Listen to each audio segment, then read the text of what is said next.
أعوذ بالله من الشيطان الرجيم. يا أيها الذين آمنوا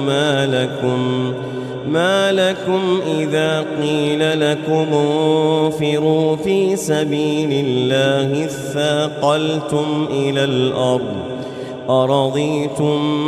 بالحياة الدنيا من الآخرة فما متاع الحياة الدنيا في الآخرة إلا قليل فما متاع الحياة الدنيا في الآخرة إلا قليل إلا تنفروا يعذبكم عذابا أليما ويستبدل قوما غيركم ولا تضروه شيئا والله على كل شيء قدير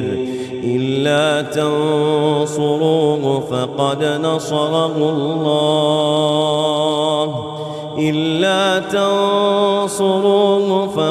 نصره الله إذ أخرجه الذين كفروا ثاني اثنين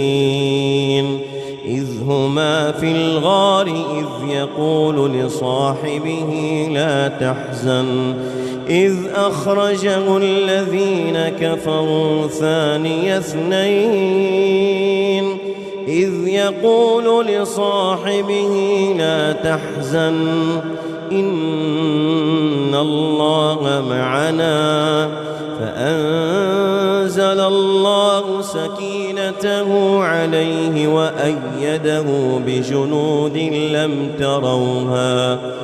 وجعل كلمة الذين كفروا السفلى وكلمة الله هي العليا والله عزيز حكيم.